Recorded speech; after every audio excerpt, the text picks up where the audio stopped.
Que após este vídeo, você passe a cuidar daquilo que é mais valioso no mundo espiritual, a sua alma. A morte é um evento inevitável, a única certeza que temos sobre o futuro. Observamos que algumas pessoas não se preocupam com isso. Outras nem sequer querem ouvir falar no assunto. Algumas acreditam que, ao morrer, tudo termina, enquanto outras acreditam que podem passar por um período de penitência e depois evoluir para um lugar melhor. Mas afinal, o que a Bíblia Sagrada nos ensina sobre isso? E o que realmente acontece após a morte? É o que veremos neste vídeo e, ao final, descobriremos qual é o maior desafio para vencer o mal neste século.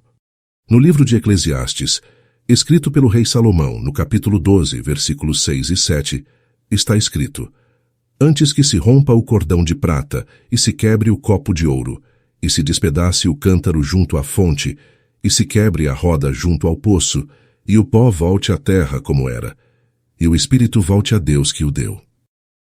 Nesta passagem, encontramos uma referência à morte humana. Ela menciona o rompimento do cordão de prata, a quebra do copo de ouro, do cântaro e da roda junto ao poço. Tudo isso simboliza o momento em que o papel do homem na terra chega ao fim. A passagem também fala sobre o pó que volta à terra, onde o pó representa o corpo humano, que é feito do pó da terra, e ao pó retorna. Além disso, a passagem trata do destino do espírito, que é voltar a Deus. E isso não poderia ser diferente, pois o espírito é a inteligência humana. O ser humano é o único ser racional devido ao dom que recebeu de Deus, a inteligência e o espírito. Essa inteligência, concedida por Deus, retorna a ele após a nossa morte. Deus empresta sua inteligência ao ser humano. Assim, essa passagem nos proporciona uma clara explicação sobre o destino do corpo humano e do espírito. No entanto, falta mencionar um elemento crucial: a alma. Assim como Deus é trino, Pai, Filho e Espírito Santo, nós, criados à sua imagem, também somos trinos, sendo corpo, espírito e alma. Notamos que essa passagem não aborda o destino da alma. Ela menciona o corpo, que retorna ao pó, e o espírito, que volta a Deus, mas não faz menção à alma. Quando lemos na Bíblia que Deus criou o ser humano, entendemos que ele criou a alma. Não somos apenas corpo ou espírito, somos alma. No entanto, essa passagem não discute o destino da alma, porque ele depende de nossas ações aqui na terra. Entre todas as criações de Deus, a alma humana é aquela que ele mais ama. No entanto, após o pecado de Adão e Eva, Deus perdeu o controle total sobre a alma. O pecado quebrou a relação entre Deus e a alma humana. Antes, a alma era exclusivamente propriedade de Deus, mas após o pecado de Adão e Eva, essa exclusividade foi rompida. Com o pecado, o ser humano passou a pertencer a Lúcifer, não apenas o ser humano, mas também a própria terra, como podemos ver em Gênesis capítulo 3, versículo 17.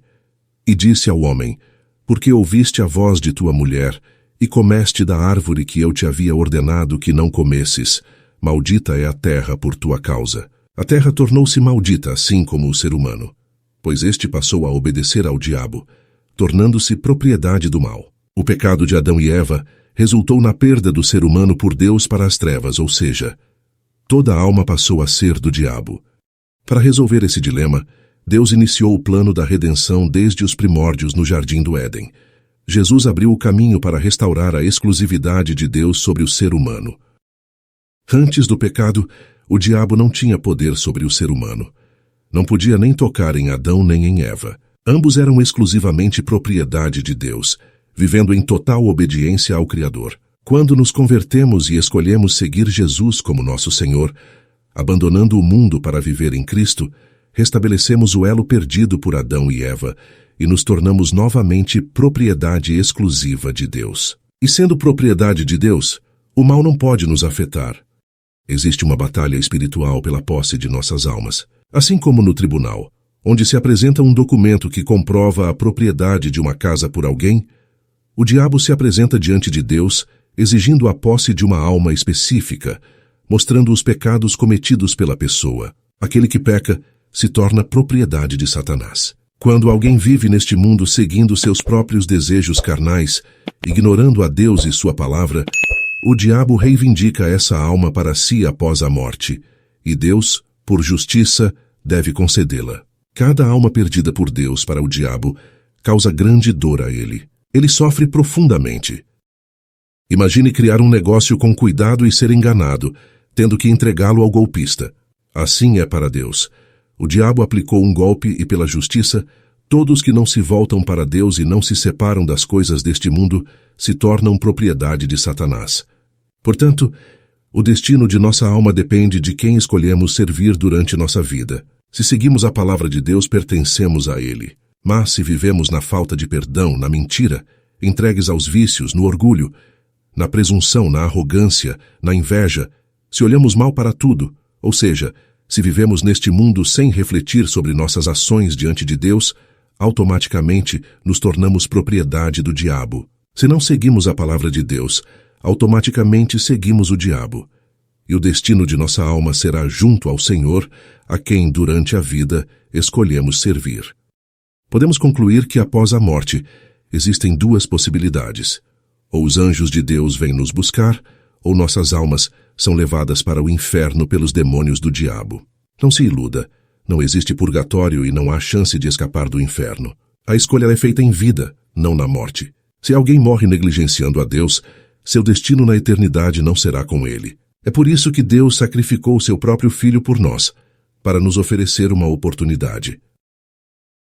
Se houvesse outra maneira de arrependimento após a morte, Jesus não precisaria ter sido crucificado. Ele é o único caminho para a salvação. Isso fica claro na disputa pela posse de nossa alma, como quando o diabo pediu a alma de Pedro a Jesus. Conforme vemos em Lucas 22:31. Simão, Simão, Satanás pediu para peneirar vocês como trigo, mas eu orei por você para que sua fé não desfaleça, e quando você se converter, fortaleça seus irmãos. Nessa passagem, Satanás pediu as almas dos discípulos, mas Jesus intercedeu por Pedro.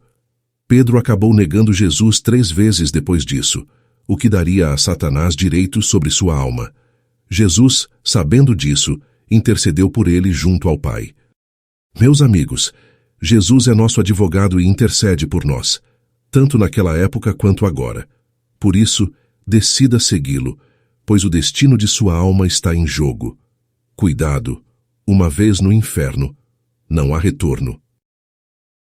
No livro de Lucas, Jesus conta a parábola de um homem extremamente rico que morreu e foi para o inferno, enquanto um mendigo chamado Lázaro, que também morreu no mesmo dia, foi para o céu. O homem rico, sofrendo no inferno, viu Lázaro junto com Abraão nos céus. Ele conseguiu se comunicar com Abraão, como vemos em Lucas 16:24. Pai Abraão, tem misericórdia de mim e manda Lázaro que molhe a ponta do dedo na água e me refresque a língua, pois estou atormentado nesta chama. Abraão respondeu nos versículos 25 e 26. Filho, lembre-se de que você recebeu seus bens durante a vida, e Lázaro, ao contrário, males. Agora, ele está sendo consolado aqui enquanto você está em tormento. Além disso, há um grande abismo entre nós e vocês, de modo que os que desejam ir daqui para vocês não podem, nem podem vir daí para cá.